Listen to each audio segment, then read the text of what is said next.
नमस्कार. पाचच्या बातमीपत्रात मी विनायक घोडे आपलं स्वागत करतो. पाहूया काही ठळक घडामोडी.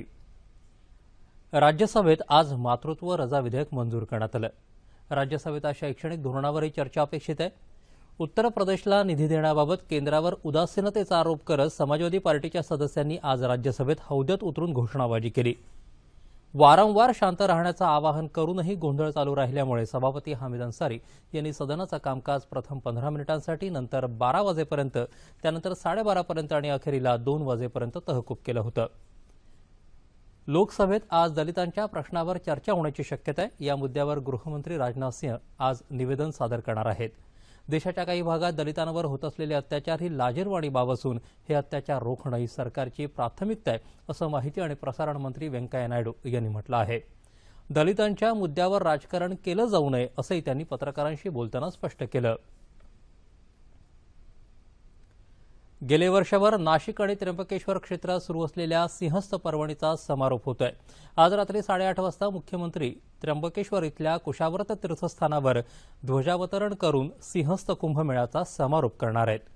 या कार्यक्रमाला नाशिकचे पालकमंत्री गिरीश महाजन, भाजपाचे राष्ट्रीय अध्यक्ष अमित शाह यांच्यासह लोकप्रतिनिधी, शासकीय अधिकारी तसंच विविध धार्मिक संस्थांचे प्रतिनिधी उपस्थित राहणार आहेत.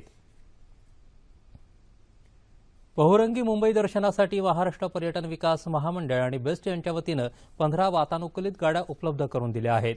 या विशेष उपक्रमाचं उद्घाटन मुख्यमंत्री देवेंद्र फडणवीस यांच्या हस्ते आज झालं. छत्रपती शिवाजी टर्मिनस आणि दादर इथून या गाड्या सोडण्यात येणार असून शहरातील वेगवेगळ्या 65 ठिकाणी प्रवाशांसाठी थांबे करण्यात आले आहेत. या मुंबई दर्शन गाड्यांमध्ये प्रवाशांना माहिती देण्यासाठी प्रशिक्षित मार्गदर्शकांची नियुक्ती करण्यात आली आहे. महाडजवळ सावित्री पूल दुर्घटनेच्या आज 9व्या दिवशी नौदलाच्या शोधकार्याला काहीसं यश मिळाल्याची माहिती महाडच्या प्रांताधिकारी सुषमा सातपुते यांनी दिली. नौदलाच्या 3 बोटींकडून शोधकार्य सुरू असताना अपघात स्थळापासून 150 ते 200 मीटर्स अंतरावर एसटी बसचा सांगाडा खोल पाण्यात आढळला असल्याची माहिती नौदलाच्या वरिष्ठांनी प्रशासनाला दिली आहे. क्रेनचा वापर करून हा सांगाडा काढण्याचे प्रयत्न सुरू झाले असल्याची माहिती आमचे प्रतिनिधी दीपक शिंदे यांनी दिली आहे. मुंबईतल्या हिरानंदानी रुग्णालयात किडनी रॅकेट उघडकीला आल्यामुळे या रुग्णालयाची अवयव प्रत्यारोपणाची मान्यता रद्द केल्याची माहिती आरोग्यमंत्री डॉक्टर दीपक सावंत यांनी दिली. रत्नागिरीत झालेल्या पत्रकार परिषदेत ते काल बोलत होते. यावेळी सावंत यांनी जिल्ह्यातल्या आरोग्य यंत्रणेचा आढावाही घेतला.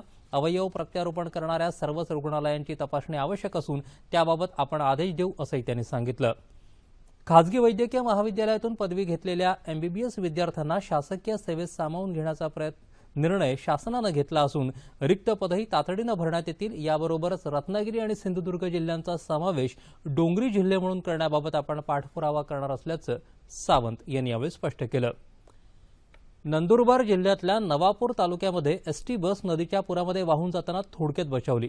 यामुळे महाड वाचवण्यात यश मिळालं. गुजरातच्या सीमेलगत असलेल्या अहवा डांग जंगल परिसरात मुसळधार पाऊस सुरू आहे. यामुळे नंदुरबारमधील नवापूर तालुक्यातली रंगावली नदीला पूर आला होता. याच पुराच्या पाण्यात एसटी बस अडकली होती.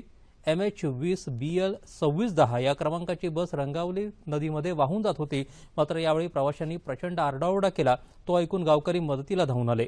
गावकऱ्यांनी प्रसंगावधान दाखवत जेसीबीच्या साहाय्यानं 17 प्रवाशांना बसमधून सुखरूप बाहेर काढलं. यामुळे मोठी दुर्घटना टळली. जिल्हाधिकारी आणि पोलीस अधीक्षक घटनास्थळी दाखल झाले.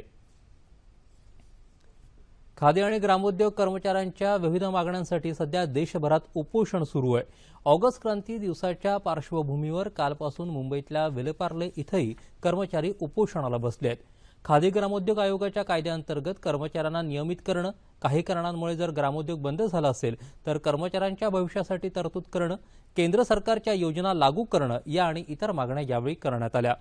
आम्ही हे उपोषण लोकशाही मार्गाने चालू ठेवणार असून सरकारनं लवकरात लवकर आमच्या मागण्या पूर्ण कराव्यात असं मुंबई कर्मचारी सेनेचे सरचिटणीस प्रकाश पडवळ यांनी म्हटलं आहे. रिओ ऑलिम्पिकमध्ये महिला वैयक्तिक तिरंदाजी स्पर्धेत मुंबईला देवी आणि दीपिका कुमारी उपउपांत्यपूर्व फेरीमध्ये दाखल झालेत. 64 किलो मुष्टियुद्ध गटात मनोज कुमारनंही उपउपांत्यपूर्व फेरीत प्रवेश केला आहे. ऑलिम्पिकमध्ये आज महिला आणि पुरुष बॅडमिंटन स्पर्धा होणार असून सायना नेहवाल, पी.व्ही. सिंधू, के श्रीकांत यांच्याबरोबरच ज्वाला गुट्टा आणि अश्विनी पोनप्पा या जोडीकडून भारताला पदकांच्या अपेक्षा आहेत. आज महिला आणि पुरुष हॉकी तसंच गोल्फच्या एकेरी आणि दुहेरी स्पर्धा होणार आहेत. मुष्टियुद्ध स्पर्धेत 56 किलो गटात शिवा थापाचं कसब पणाला लागणार आहे. येत्या स्वातंत्र्य दिनापासून दूरदर्शनच्या सह्याद्री वाहिनीवरून नवीन बातमीपत्र सुरू करण्यात येत आहे. दररोज सकाळी 11:30 ते 12 या वेळेत हे बातमीपत्र प्रसारित करण्यात येईल, याची प्रेक्षकांनी नोंद घ्यावी. याबरोबरच हे बातमीपत्र संपलं. पुन्हा भेटूया संध्याकाळी 7 वाजता आपल्या सह्याद्री वाहिनीवर. नमस्कार.